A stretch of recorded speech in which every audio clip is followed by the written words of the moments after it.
pero no incluye la inflación. Mira la diferencia. La tasa nominal es la que incluye la inflación. ¿Y por qué la incluye? Porque aquí estamos. Y aquí está la nominal solita y al otro lado está la inflación. ¿La tasa real incluye la inflación? No. No. ¿Pero la tasa real incluye el ajuste por inflación? Sí. Sí.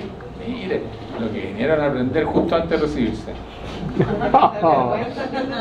Dios mío. Van a llegar a trabajar y por fin supieron cuál es la diferencia entre una tasa nominal y una tasa real. Profe, entonces sacar lo nominal y dejar lo real es deflactar. Ah, mira qué interesante. ¿Cómo fue la pregunta? Sacar lo nominal y dejar la expresión de lo real, que le saca la inflación y deja solamente el crecimiento, eso sería deflactar. ¿Eso es? ¿Cuándo uno deflacta una cifra? Cuando le saca lo nominal.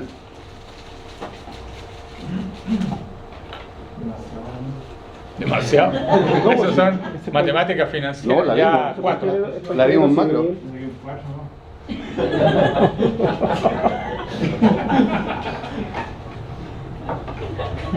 En este caso, Es el deflactor. esto se está ajustando por la inflación. El deflactar, Eso es Fischer. el deflactar significa sacar el efecto de la inflación. Por lo tanto, la tasa real está deflactada, ¿sí? Porque la dividimos por la inflación.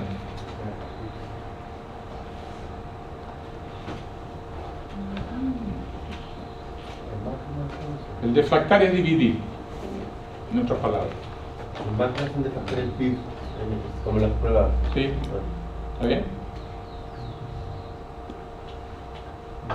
A mí me asombra esto de que personas como ustedes, listos para el título, esto no se los voy a contar a nadie yo, o sea, En la puerta va adentro. no se preocupen, pórtense bien si en la vida, porque no una de esas se me cae el cassette. No. Ingenieros comerciales o otro nivel. Pero tiene que- Ya. ¿Les quedó claro esto? ¿Ahora? ¿Sí? Entonces, ¿la tasa real incluye la inflación? Obvio, ¿no es cierto? ¿Cómo? No incluye la inflación la La tasa. incluye. ¿Y cuál es la que incluye el ajuste? La real. ¿Sí? Perfecto. Vamos a preguntar de nuevo antes que terminemos la clase. Incluye el ajuste. Esta es la ecuación de Fischer, ¿ya? El teorema de Fischer ahora, oye, me da risa porque contestan, ¿eh? Y le ponen color a la cuestión, ¿no? Oye, ya hacen unos argumentos. Yo lo leía 3, 4 veces. Me costó poner las notas, porque yo decía, ¿cómo escriben tan bonito? No, creatividad y con cosas que parecen ciertas.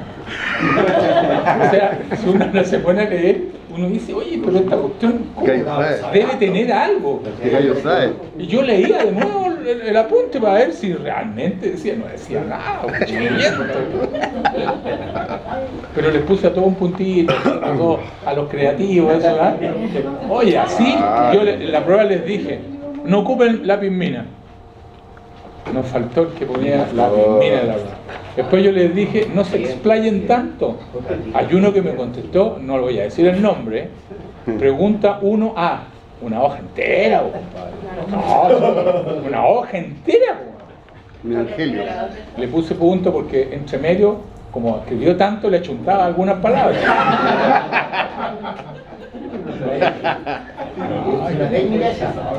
Buena técnica, Por total. arrastre, por arrastre. Es como, claro, es como salir a cazar con una escopeta, a algo le tengo que pegar. Pues, ¿cómo no? ¿Cuánto la...? ¿Ah? Entonces, el teorema de separación de Fischer habla que él lo que postula es que los inversionistas separan sus decisiones de inversión de las de consumo. De consumo. ¿Sí?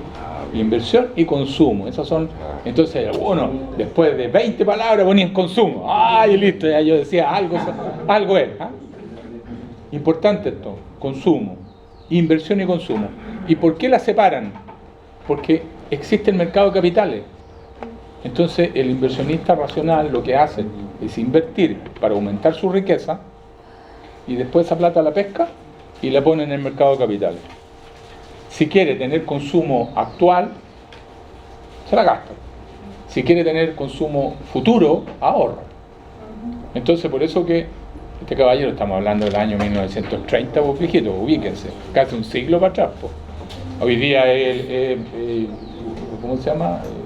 Obvio, ¿ah? Lo que estoy diciendo, es casi como, ¿qué me está diciendo? Si el abecedario existe, las vocales también, A, E, I, O, U, sé las vocales, pero antes cuando aprendieron los viejos a hablar no se sabía eso. Lo mismo en finanzas. Entonces, teorema de separación de Fisher es separar la inversión del consumo. Él hizo un análisis de los inversionistas y determinó y entendió de que los inversionistas tenían la posibilidad de moverse en el intertemporarse, una decisión de más de un tiempo, que tenían la posibilidad de moverse su consumo en función del mercado de capital. ¿Sí?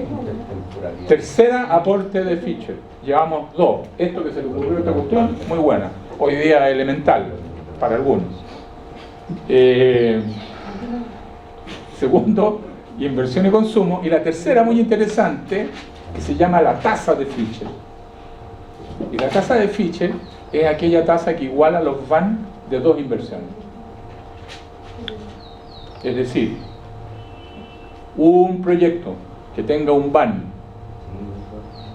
proyecto A, VAN A, proyecto B, VAN B, ¿en qué tasa se igualan los VAN?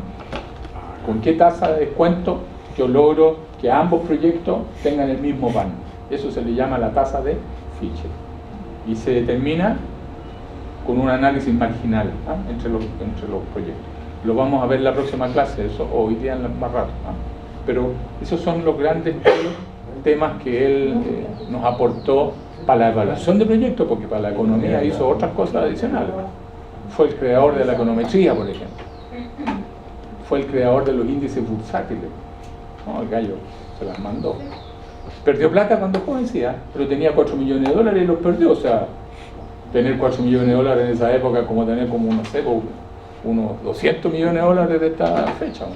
Pero los perdió en la bolsa. Después que se murió, todos los gallos dijeron, pero mira, a pesar de todo, es el mejor economista norteamericano del siglo. Entonces, los tres aportes. La ecuación de Fisher, que es esta que está aquí, que relaciona la tasa nominal, la tasa real y la inflación. El teorema de separación, que dice que los inversionistas optimizan su inversión, eso es lo que quieren.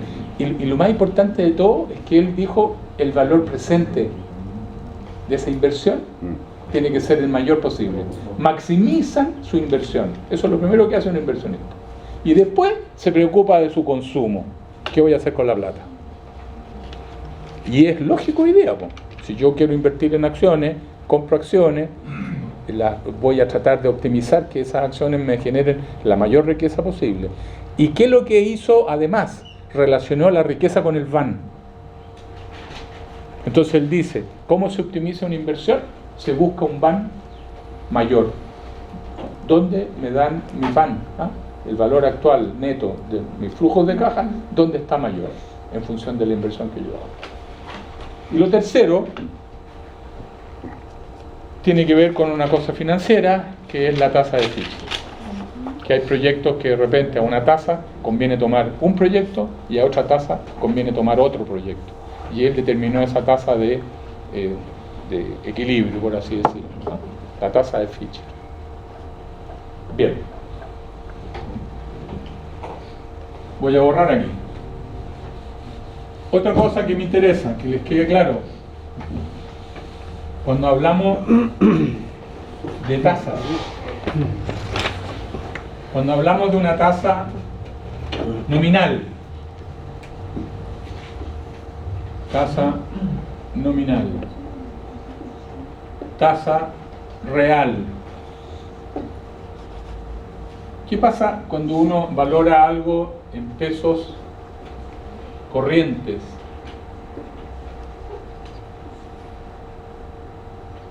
o en pesos reales. Aquí se le llama tasa efectiva.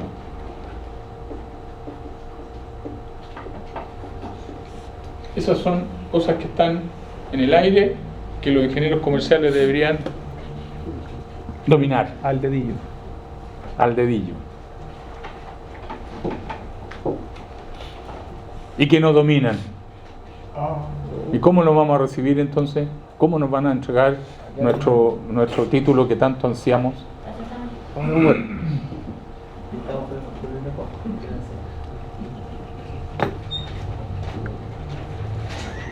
Dijimos lo siguiente: la tasa nominal incluye la inflación, la tasa real no la incluye, pero sí incluye el ajuste por inflación. Los pesos corrientes y los pesos reales. Cuando uno proyecta un flujo de caja, ¿dónde está la diferencia entre ambos conceptos? Entonces aquí me voy a ayudar con una slide que tengo, que ustedes la tienen también. Pero yo quiero sacar algunas conclusiones de las pruebas que he hecho, que creo que ahí donde tienen algunas debilidades, que prefiero que las veamos antes. Etapas, proyecciones. Proyecciones financieras.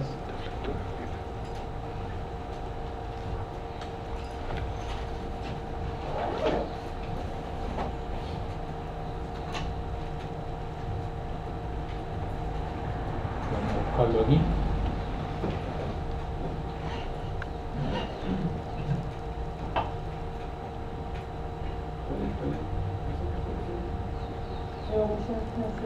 Aquí está el tema de la inflación. Ustedes tienen esta presentación, ¿no? Ahí está los precios corrientes, eso que puse ahí yo. También precios nominales o absolutos, son los precios de los productos afectados por la inflación y son los dados por el mercado, son los precios que se observan.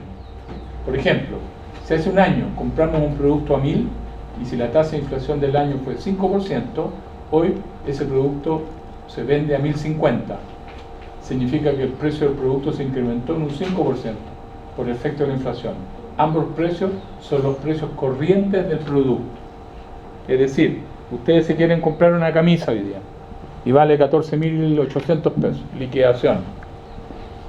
¿Ese es un precio corriente o es un precio real? Los precios que ustedes observan son los que se llaman los precios corrientes, los que se observan en la vidriería, en las tiendas, cuando usted quiere comprar un auto y vale 15 millones de pesos el auto, o 12 millones de pesos el auto. ¿Es un precio real o un precio corriente? Corriente. Entonces son los precios que se observan, ¿ok? Esa es la diferencia. Normalmente las tasas también, las tasas nominales son las que se observan, las de tasas de pizarra, lo que el banco ofrece. Le voy a pagar a usted por su depósito a plazo un 1,1 mensual. Entonces uno dice, bueno, eso es nominal. Y lo que me van a pagar, me lo van a pagar en pesos corrientes. En los pesos reales, son precios que se llaman reales o constantes. El precio real o constante hace abstracción del efecto inflacionario en el precio de un bien o servicio. En este caso, el factor inflacionario, el 1 más el pi, ese que está ahí, constituye el factor que permite comparar el poder de compra de sumas de dinero que se ubican en diferentes momentos.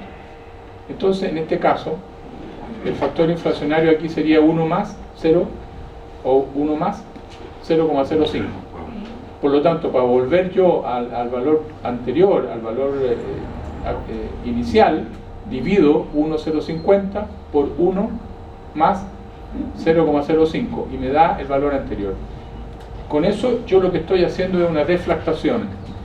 Entonces dice, asimismo dice, una cantidad futura expresada en términos corrientes, podemos expresarla en términos de poder adquisitivo actual, dividiéndola por el factor 1 más pi, lo que se conoce como deflactar. ¿Sí?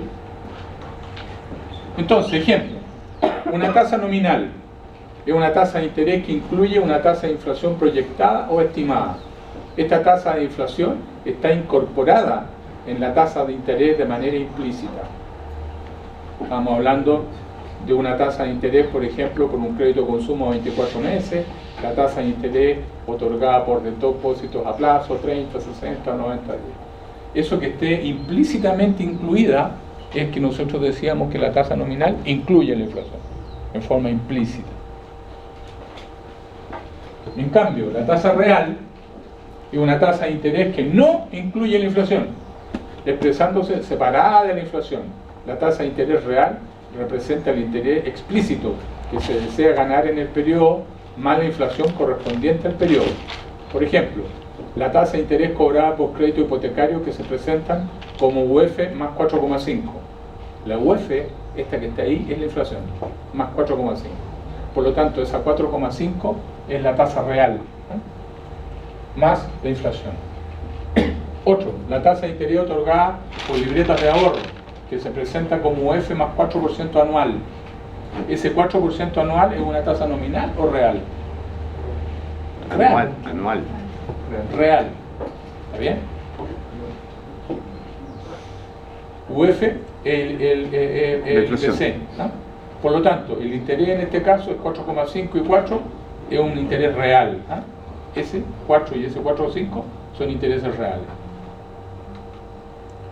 Ahí está Fischer, 1 más R, 1 más R minúscula, 1 más pi. ¿No? Aquí está la ecuación de Fischer, o el efecto de Fischer.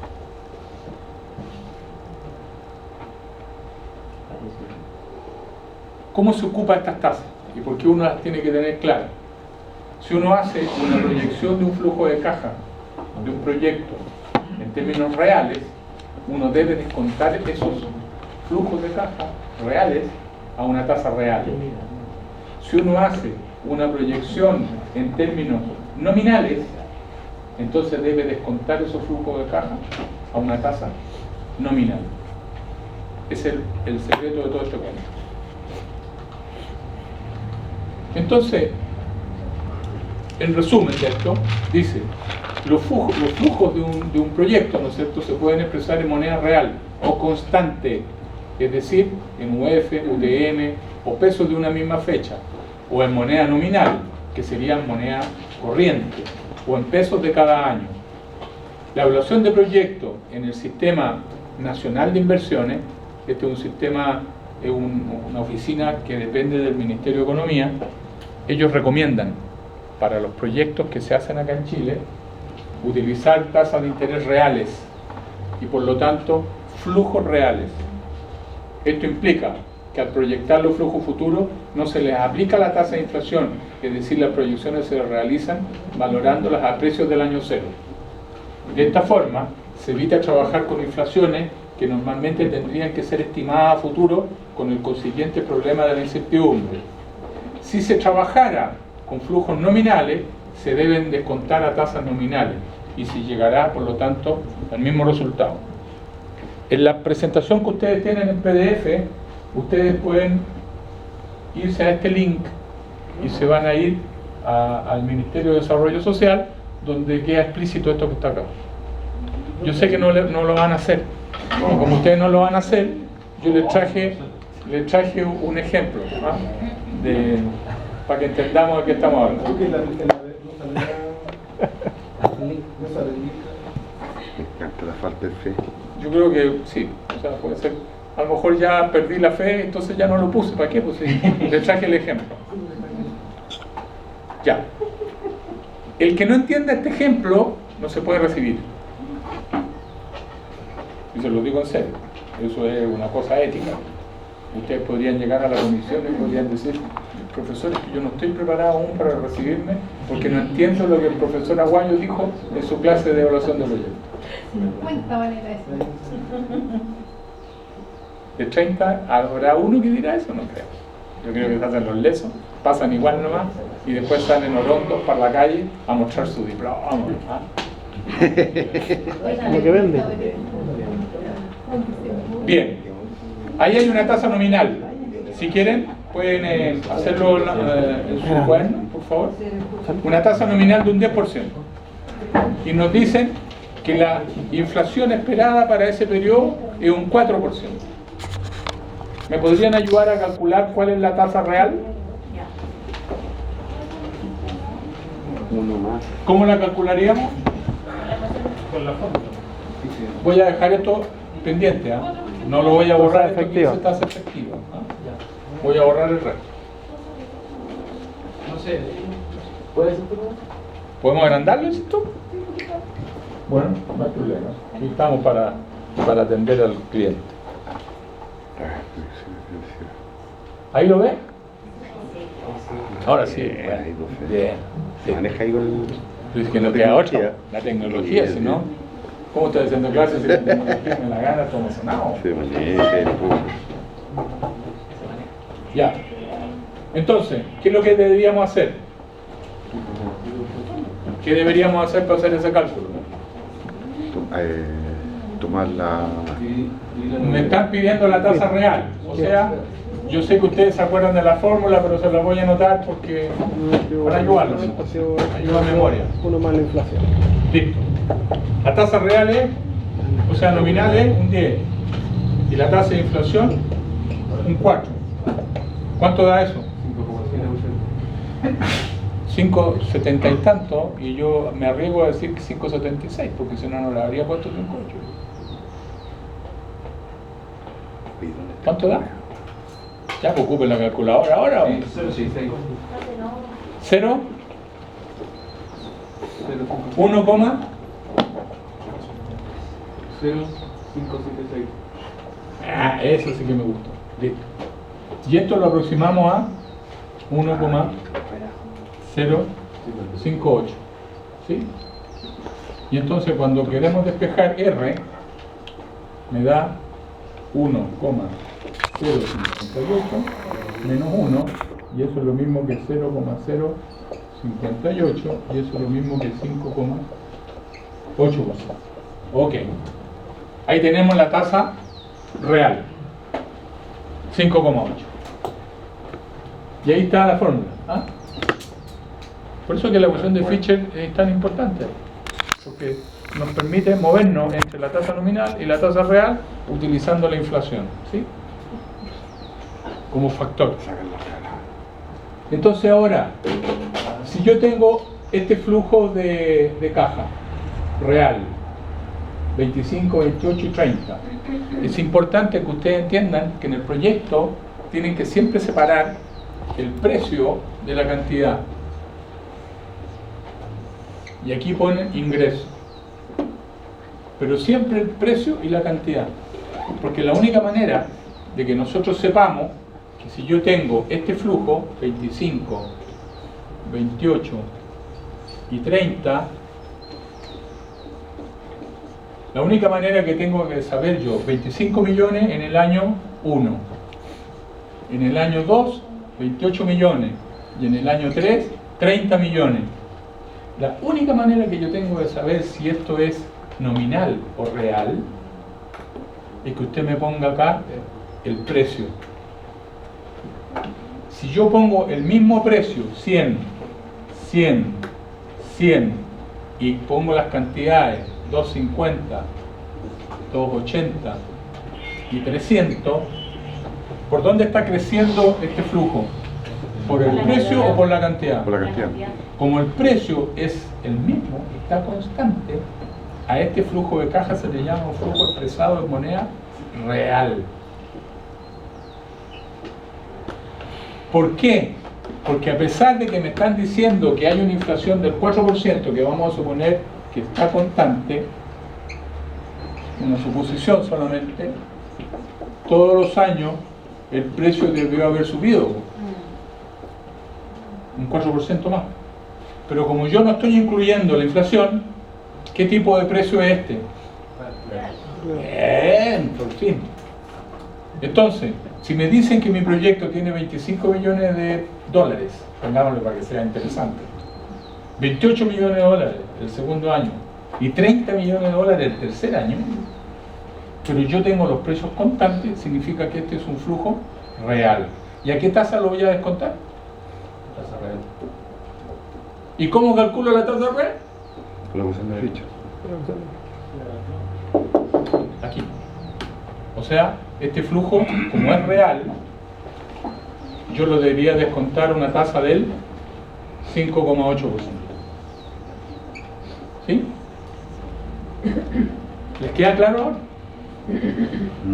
Entonces dice, si los datos están expresados en unidades monetarias de un año base, la tasa de descuento debe ser real.